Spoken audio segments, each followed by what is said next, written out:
bertayamum. Artinya kita mensucikan hadas dengan pakai debu.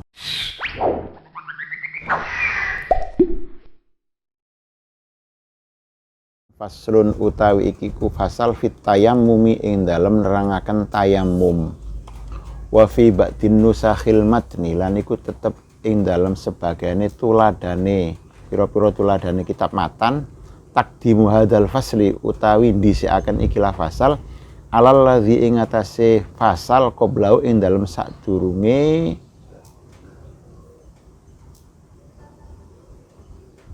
hadal fasli.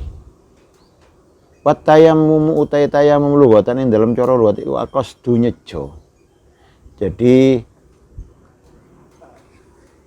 pada pertemuan yang kemarin kita selesai membahas masalah perkara yang membatalkan wudhu. Iya, perkara yang membatalkan wudhu. Ya. Sekarang pembahasannya pada tayamum. Ya. Tayamum itu kalau dilihat dari segi bahasa, tayamum itu nyejo, apa bermaksud? Nyejo. Ya. Wa syar'an utawi tayamum ing dalam cara syariat iku iso turobin numekaaken lebu tohurin kang suci tur nyucikaken lil wajhi maring wajah wal yadaini lan tangan loro badalan hale dadi ganti an wuduin saking wudu awuslin utawa adus awasli udwin utawa masuwi anggota bisyara ito kelawan pira-pira syarat makhsusatin kang den tentokaken. Tayamum menurut syara atau syariat yaitu menyampaikan debu yang suci dan menyucikan ke wajah dan kedua tangan sebagai gantinya wudhu atau mandi atau membasuh anggota dengan syarat-syarat yang ditentukan, itu namanya tayamum. Jadi tayamum itu satu dengan debu, tidak boleh dengan yang lain, harus debu. Dan tayamum itu termasuk salah satu dari sekian kemurahan yang diberikan oleh Allah kepada kita sebagai umat Muhammad. Banyak kemurahan-kemurahan yang diberikan kepada kita umat Muhammad yang tidak diberikan kepada umat-umat yang terdahulu. Di antaranya salah satunya tayamum ini. Termasuk kemarin itu kita beristinja atau cewek dengan batu, itu juga kemurahan. Umat-umat terdahulu enggak seperti itu.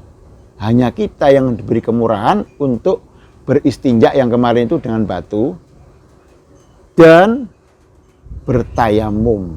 Artinya kita mensucikan hadas dengan pakai debu. Tapi ada syarat-syaratnya. Begitu. Itu kemurahan. Malah dalam satu riwayat itu terangkan, kenapa kok kita saja yang diberi kemurahan? Karena ya, ketika Nabi itu lahir, dalam satu kitab diterangkan gitu, ketika Nabi itu lahir, itu bumi itu merasa bangga. Dilahirkan Nabi itu bangga. Ya. Bangga ke langit dan ke makhluk yang lain. Aku loh, saiki dilahiri wong sing mulya, ya. Wong sing mulya. Ya. Diberi kekeramatan, karomah, diberi mukjizat, diberi kemuliaan di atas punggungku, jari bumi. Loh, lek sholat, ya ono ndukurku, bahkan tempat sujudnya di saya, jari bumi, tidak di dia yang lain, bahkan makomnya atau makamnya itu di saya, tidak di yang lain. Makanya saya ini lebih mulia daripada yang lain, katanya bumi. Akhirnya ketika kesombongan itu oleh bumi ditarik kembali, maka debu atau lama atau tanah itu bisa dijadikan kemurahan bagi kita untuk bertayamum. Agar apa? Agar umat Muhammad ini selalu dalam suci walaupun tidak ada air bisa dengan debu. Jadi harus bisa selalu suci tok. Lu kan nggak ada air, bisa dengan debu. Lah nggak ada air, nggak ada debu, ya sudah kiamat, ya. Ya.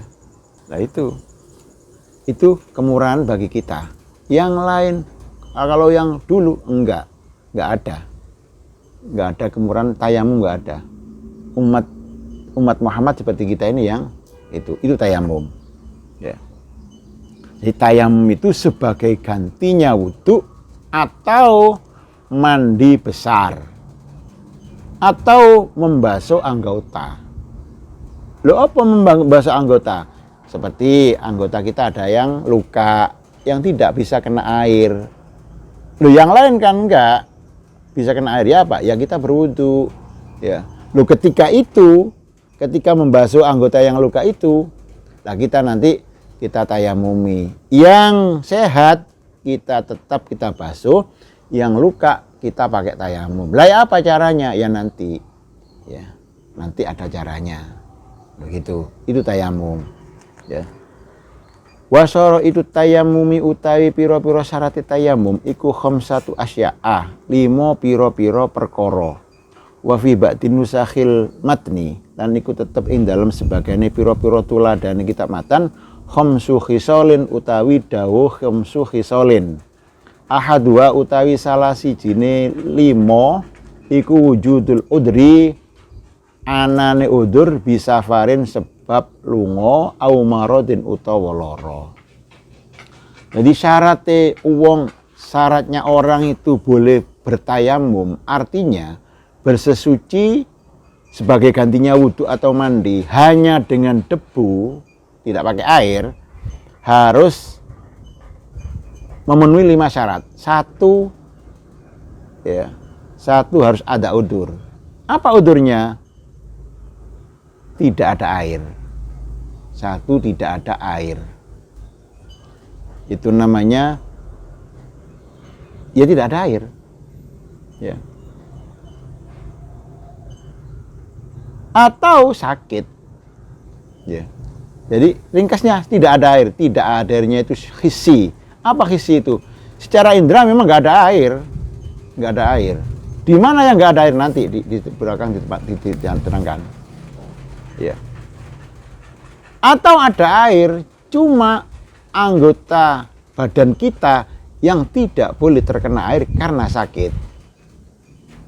Itu namanya tidak ada air secara syar'i. Ya. Air ada, cuma anggota badan kita yang tidak boleh terkena air. Katanya siapa? Katanya yang ahlinya. Ya tentunya dokter. Nggak boleh didokteri dewe. Ya. Ya. Nggak boleh didokteri dewe. Kalau oleh kena banyu gitu nggak boleh ya. Harus orang yang tahu memang betul ini nggak boleh kena air. Ya, itu. Ya. Jadi satu, ada uzur. Uzurnya apa? Nggak ada air. Nggak ada airnya. Memang nggak ada air. Namanya memang khisi. Nggak ada air. Ini kan nggak ada air. Ya. Nomor 2, ya ada air. Cuma karena kita sakit, maka itu harus pakai debu. Kalau tidak kita dimurahkan pakai debu, ya nggak bisa kita bersesuci. Akhirnya sholatnya li hurmatil wakti, krono hormat waktu tok gitu. Karena ini masih ada jalan, nggak ada air, bisa pakai debu. Loh gitu. Itu yang pertama, ada uzur. Apa uzurnya? Nggak ada air. Mudah-mudahan kita tidak menjadi orang yang bertayamum. Nggak enak. Karena kalau orang bertayamum satu nggak ada air. Nggak ada air ya nggak enak. Di mana enaknya orang kalau nggak ada air? Nggak enak. Ya. Atau ada air cuma badan kita sakit. Intinya orang yang bertayamum nggak enak. Gitu. Ya nggak enak. Ya. Begitu. Ya. Wasani utai kang nomor loro iku duhul waktu sholati, melebune waktu sholat. Fala yasihu mongko rasa apa tayamum laha krono are sholat qabla duhuli waktiha ing dalem sadurunge mlebune waktune sholat. Ya. Nomor 2 syaratnya tayamum itu Iya. Syaratnya tayamum yang nomor 2 itu harus tayamumnya setelah masuknya waktu sholat. Artinya apa? Kalau sholat dohor ya sudah dohor. Ya nggak boleh sekarang tayamum dibuat nanti dohor. Lah nggak boleh asal, buatan asal. Harus sudah waktunya masuk sholat dohor. Yakin. Lek sik mamang nggak boleh. Iki mlebu dohor apa enggak? Mlebu paling tayamum nggak boleh. Ya. Harus yakin bahwa itu memang betul masuk waktunya dohor. Ya.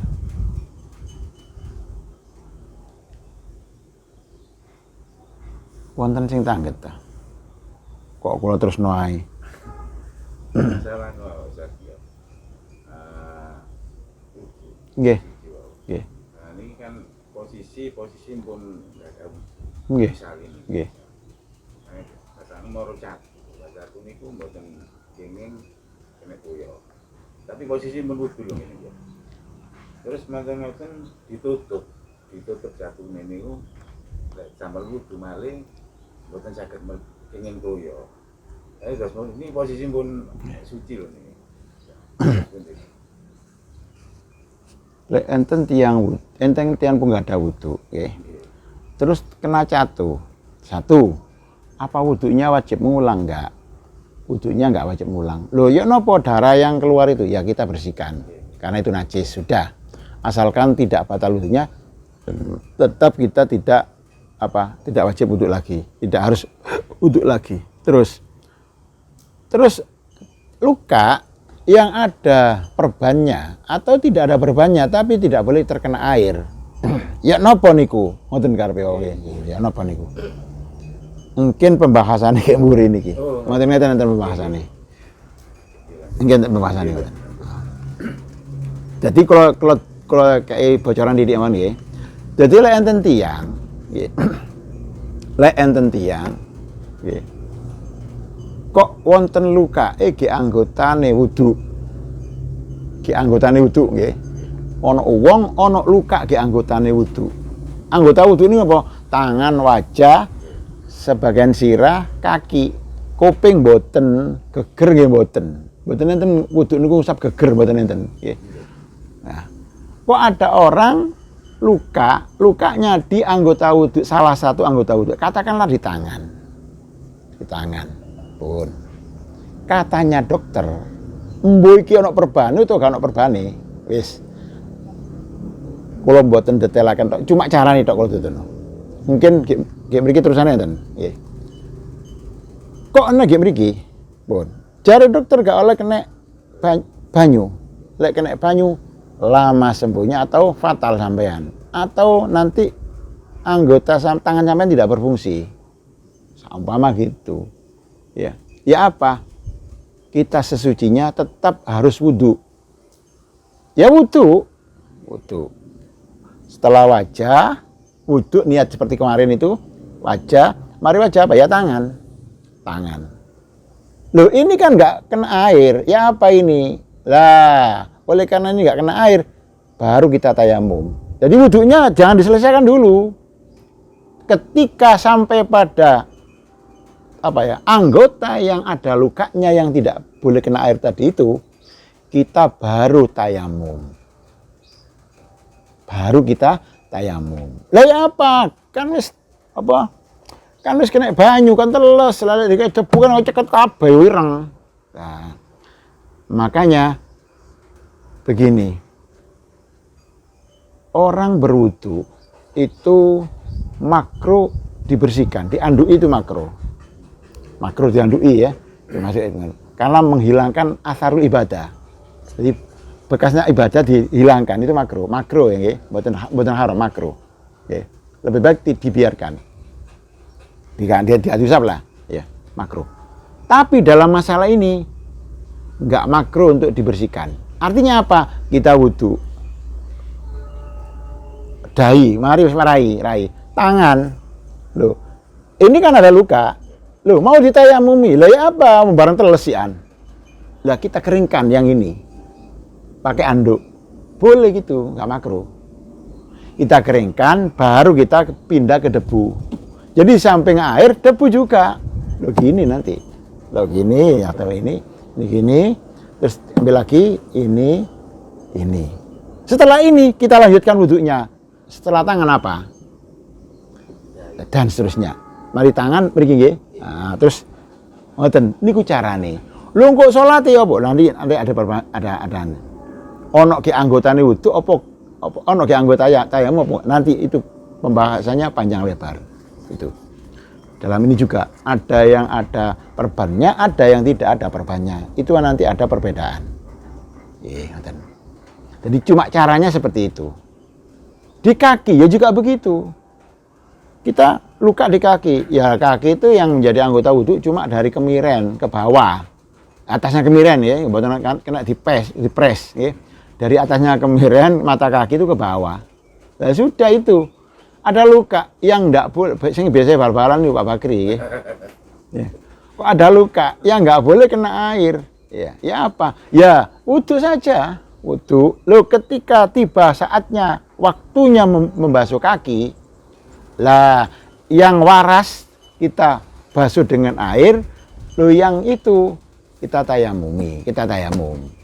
Ya tayamum ya nggak usah kaki, wong tayamum anggota tayamum cuma 2. Anggota tayamum itu tidak seperti anggota wudhu. Anggota tayamum itu cuma 2, wajah dan tangan. Itu tok. Walaupun lukanya di kaki, ya tetap wajah dan tangan tok. Nggak usah di kakinya digosok-gosok, digosok dengan debu. Ngoten. Niku ngoten. Jadi masalah nanti sholatnya mengulang atau tidak dan seterusnya nanti wonten keterangannya niki. Nggih. Kok belenjat iki lha. Jadi nomor 2